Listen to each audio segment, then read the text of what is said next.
No, we didn't. The recording is now in progress. Thanks, everyone. We're actually going to start back at the beginning. We'll take it from the top. If anyone needs to get a glass of water before we do, feel free to. I'm just kidding. Joel, from the ecosystem side, I figured you and Mike could probably talk through Encore. Maybe Mike, you want to start out with an introduction of who you are and what you do, and then we'll kick some questions back and forth. Yeah, absolutely. Sounds good. I would love to just share a couple of slides and demo if that's possible. Can I Absolutely. take 5 minutes and do that? Is that cool with everybody? Yeah, for sure. I'm going to stop sharing screen and let me. Can people see the screen I have up? Looks great. Awesome. Yeah, so as briefly mentioned, I'm one of the founders of Encore, and what we're looking to build are tools for decentralized fan loyalty programs. And I feel like that kind of hits every buzzword on the bingo card. So we like to break that down a little bit to figure out what it actually means. So for us, decentralized, the key piece there is that every fan owns their own data. We leverage decentralized IDs and virtual credentials to make that happen so that the fan owns their own data. We don't own it as a platform. The creator doesn't have to worry about managing it. The fan owns it and can be taken across any chain, any app, any metaverse, any what have you. Second piece of that is tools. We are not a platform or a marketplace or a membership community or anything like that. We are tools to enable those things. We believe that there are very great tools and applications, membership, Temple being one of them, et cetera, that exist. We are not that. We are just tools to underline and kind of fire behind the scenes, if you will. And third piece is fan loyalty, right? We want to leverage the existing touch points between creators and fans. So again, not trying to rework kind of the model at all. You have a special relationship as a creator with your fan. Maybe that's through Twitch, and maybe that's through YouTube, and maybe that's through in-person events, and maybe that's through something else. And so we want to build tools for each one of those touch points so that you can kind of build that loyalty program for those fans directly there. Another big piece of this for us was enabling fans to earn loyalty in other ways than just spending, right? So as a fan, it can get pretty costly. You spend on tokens, you spend on tickets, you spend on experiences, you spend on merch, you spend on CDs, et cetera. And we wanted to create a system that also encouraged loyalty outside of just monetary loyalty, if you will. So what's important for us is that it's built with the community. So we're really looking to the community to help us prioritize those touch points. Say, this is how I'm interacting with fans, or this is, as a fan, what I see as a critical piece. And so we can then prioritize building those tools, or even work with the community to get those tools built. We started with a couple of tools. First one is the challenges piece. Think HQ Trivia, just fun and engaging challenges that I can send a link to so that everybody can kind of practice one. And I don't know why you have to practice it. It's not like a hard thing. So I don't want you feeling like you have to practice it at home, after a long days of work. But we've done quite a few challenges, some for the EPL, or an EPL challenge, which is really fun, a jam band challenge, and then also a J-Rock challenge that rewarded J-Rock rally tokens for that. We see this as just a really fun way of engaging fans. So we have an insanely high conversion rate. These links get shared on Twitter or Instagram, as you can see here, and about 42% convert from Twitter or Instagram to start the challenge, which is pretty insane if you think about conversion rates across social media. And we have a 97% completion rate. So once you start a challenge, you finish it, which is really exciting. And the second tool that we've built, and this is actually just rolling out, is Verify. So we've taken those challenges, and Solana has actually come to us and said, look, we have a big problem with bots. We have a big problem with bad actors coming and getting in the way and kind of botting the NFT drops or botting high demand experiences. And so we've taken those challenges and basically made them generic to replace the CAPTCHA-like experience. And so this is now a way where you can just really quickly verify that a person's actually human with generic questions like this, or what color is the sky blue, to then be able to go access an NFT drop or a token launch or any kind of high demand experience that might be there.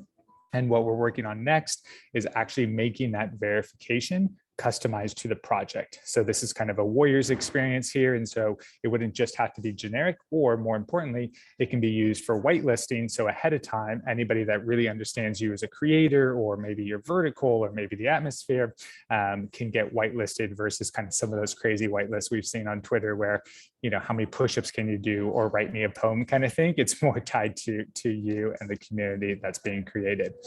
So we're doing that on Solana. We're actually just getting rolled out, which is really, really exciting. And we want to do that everywhere. It's going to be completely operable across different chains. And next for us is just building more and more touch points. What we're really trying to focus on here by leveraging decentralized IDs is not just about access, right? NFTs are very, very good at access, kind of that binary yes, no, you have this token or you do not have this token. What we want to do is kind of build up the insights behind that access. Have they been a fan for a long time? Have they supported me through merch? Have they supported me through ticketing? Have they supported me through other different ways? And so we're really looking to the community to help us with that, right? Help us with, by using the tools, help us to prioritize which touch points we should be building, or maybe even building with us. So I can send some examples. I don't want to take up too much time or kill anybody with slides, but I'll pause there.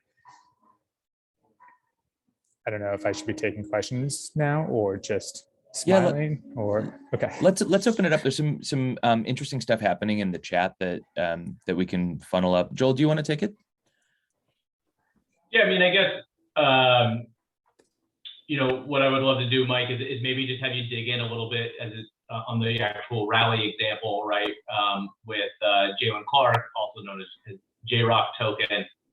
If you could just kind of tell us a little bit more about kind of how that came together, the results that you guys saw, and how, you know, at the end of the day, right, this is a forum for our creators to learn about products and things like that. I think you guys have built some really cool stuff. So I would turn it, you know, maybe to creators who are interested to raise their hand and ask questions as well. But if you want to tell us just a little bit more about the JRock example. Yeah, absolutely. Assuming that you can see my screen again, I'll just flip back. But this was very early days for us. We were just getting out challenges, and we were just trying to kind of figure out this process, to be honest. And the team at IAB, BIA, something like that. That's terrible, I'm forgetting. And JRock's team were just really keen to kind of test and evaluate anything. This was done on one Instagram image. It was also kind of like a survey, so we didn't really figuring out the position on the right way of framing the challenges or anything like that. But what they saw was it's an exciting way to onboard new users and hopefully reward those users. What we've actually learned through this experience is that just promoting JRock tokens actually isn't the most effective, because for those people that already know JRock and already have their tokens, they have a high propensity to actually do the challenge, which is what we saw.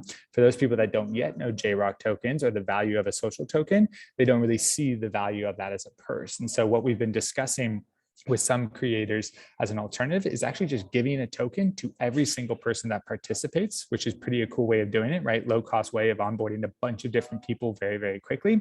And then having a reward that maybe non-Web3 adopted people would be excited about. So come see me, you know, do a live stream on Twitch, or, you know, come, JRock does a lot of really cool meetups where he actually goes and plays basketball with people, which is awesome and would be very embarrassing for me and my basketball skills.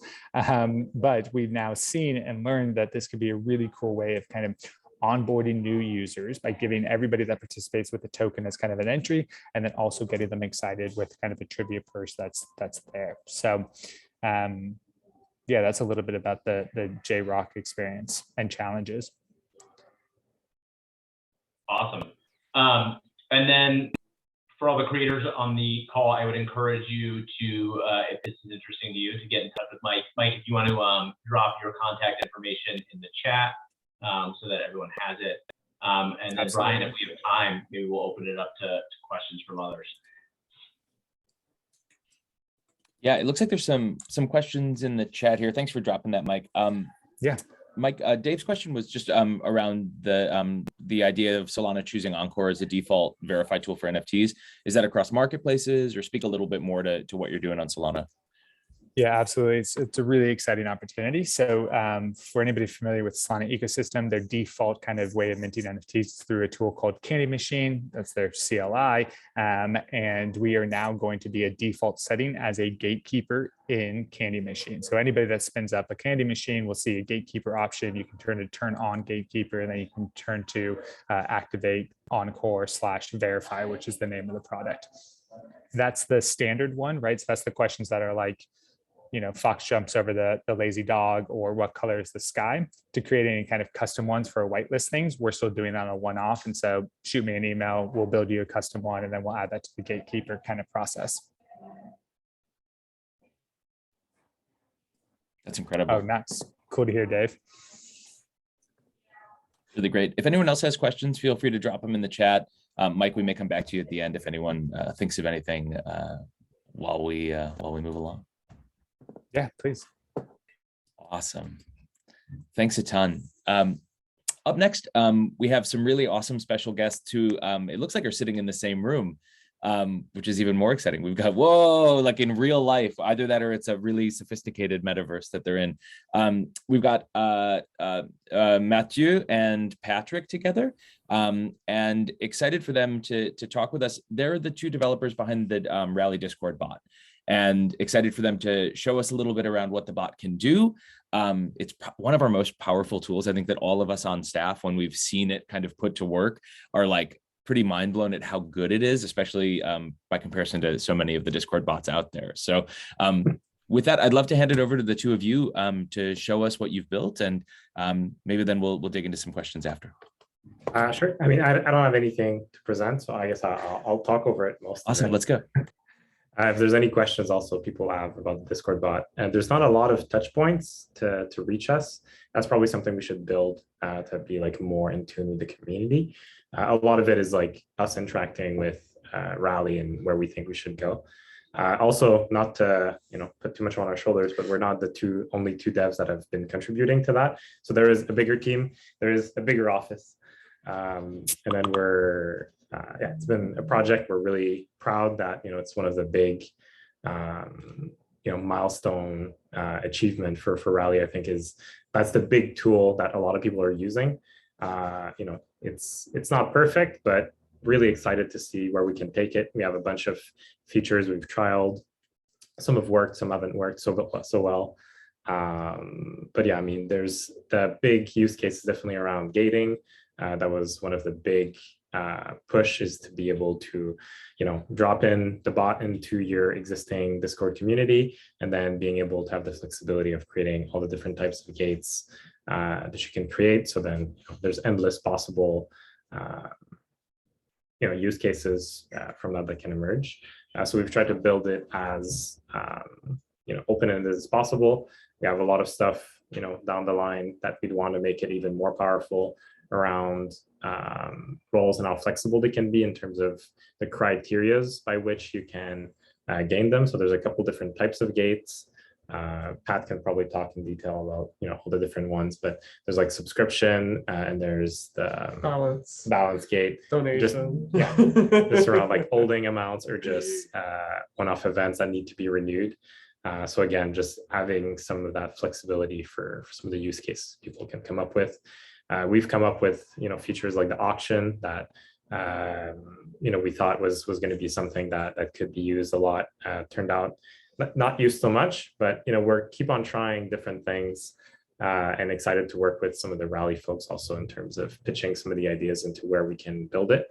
We're really trying to showcase some of the things that third-party developers with the API coming online can create, and the type of quality that we can try to aspire for third-party apps.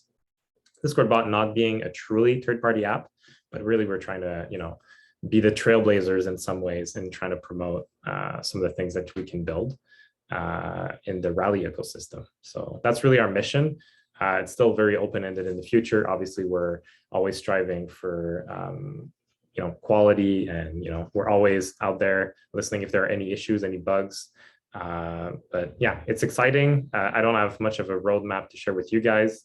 Nothing that's been vetted by the people above me that I can share, but there's definitely stuff that we have down the pipe that I'm really excited about. And always, down to have a conversation with anyone involved if they want to talk more into details. So I don't know if there's any features people are excited about or have questions about, or question about us in particular. But yeah, I'm open to any of those conversations. I've got a question. Yes. You just referred to some features that are lesser used. I'm curious, is there something that you built that not a lot of people are using, but you think is cool and wish more people were using? Well, the one feature I've been thinking about is auction, the ability for anyone who has the bot in their community to be able to launch an auction. And that was, there were different tiers of development. What was deployed was pretty basic. You could basically run an auction in a channel in your Discord. We thought that could be a really cool way to either use that to, push out NFTs or just, merch or whatever. Again, very open-ended. It could be used for everything. I think it's not clear to us as to, how much promotion it got, how much feedback it got. So I think going forward, definitely trying to build those communication channels is definitely something that could be really interesting. But yeah, I'm still very excited about features like auctions and other stuff that we haven't thought about yet. Awesome. I have another question. Can I ask another question? Stephanie, let's go. And if anyone has other questions, Go feel free to ahead. drop them into the Comment. chat here too. Yeah, please don't let me dominate. I also love the auction thing, and I agree. I don't know how much people even know that it exists. It's one of the reasons I wanted you all to join the call today. I remember Scott did a demo when it first launched, and he just did it for an internal team, and I thought it was like the most fun thing I ever saw. So maybe we need to somehow like stage a demo and record it to share how fun it is. We could just drop everyone a bunch of our coin and do a fake auction in our Discord. But the question I had for you was about the airdrop tool that you built. Yes. I know people have tried it with some success, some not success, and you've made some iterations on it. Can you tell us more about that? Yeah, so development-wise, the one issue we have currently is in communication with Discord. We're trying to get a hold of Discord because we do need to be granted additional intents for some of the stuff we want to do. So the ability for us to check if someone's online, so that when you airdrop, you can make it so that's only people who are actually online. And then there's being able to see the whole list of who's online. Well, I mean, like online and in specific channels and in the guild itself, because right now, like a big issue right for our bot is if we deploy pretty often, and then once we deploy, it forgets everyone who was in the server, basically. So then if someone were to do an airdrop immediately after, then they would airdrop everything to one, like whoever was the last person to talk. Yeah. And then that would be like, yeah, I mean, very unexpected behavior, right? Generically, we just basically, and that's a push Discord has been going down. It's just adding more security and not having like the bots just be, all conquering, like they can see everything and see everyone and, assess everything. So it's a good security push. And we're fully on board. We just need to be granted those intents given our use cases, which I think are very reasonable. It's really just a communication breakdown. So we've applied. We're just waiting on Discord to get back to us, yeah, approve us. Yeah. Yeah. So I mean, it's definitely, the code is already there for us to be able to unblock that feature fully. It's just chasing the Discord. If anyone has contacts in Discord, appreciate it. Send me a DM. Yeah, I actually just was in a workshop led by some Discord people yesterday. That was amazing. And I was actually telling Brian, we need to have them come in and do it for us. So maybe I'll slide in the extra request when I reach out to invite them. That's definitely sounds good. I love it. Thanks for the question, Stephanie, and for the answers to you both. I will make good on the promise of following up on a demo session with you. I think it'd be great for us to record it and share it on our platforms. and we'll be able to help make sure that everyone who wants to onboard onto the bot is able to. Thanks again, and thanks to Joel for helping coordinate with the ecosystem folks for the session today. I see there's a couple questions, looks like. Yeah, let's tackle those. From Richard, does the Discord bot have any API or webhooks? The Discord API in and of itself doesn't have webhooks available. So it is using a bit of everything that's available to, so that's why I'm sort of saying where it's sort of a third-party app. It's using a lot of the APIs that are available to everyone, but there are a couple things that we do still have privileged access to be able to achieve some of the use cases. And that's something we really push for behind the scenes to really try to empower everyone that build apps to be able to build those things.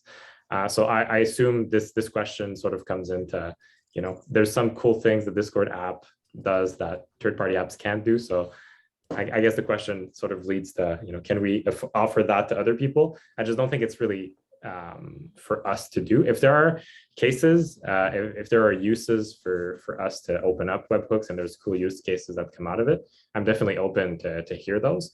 But if it's about, doing some of the cool things Discord does, I think it's really just for the API team to be able to provide those tools. But if there's cool things that people want to interact with the bot with, I'm definitely open to those conversations. I will definitely champion those in our priority meetings. Awesome. And if you would, please drop your contact details in the chat here. It'd be great if folks wanted to reach out. For sure. Cool.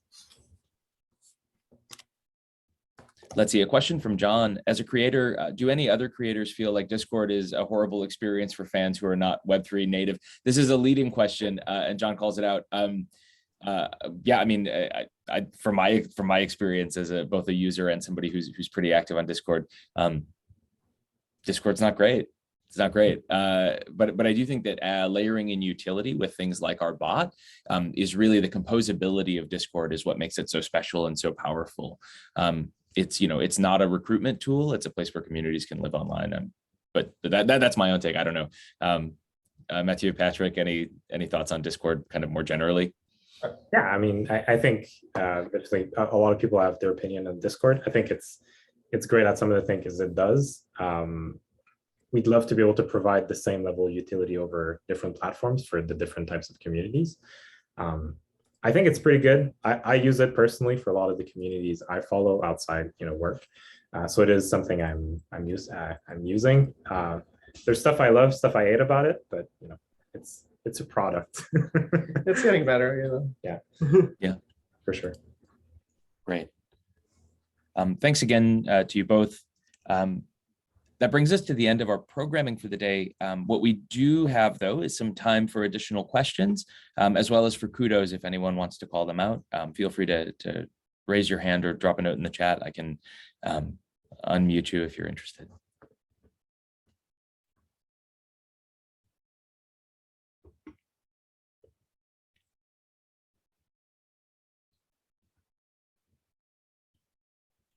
Scrolling up through the chat just to make sure we didn't miss any questions.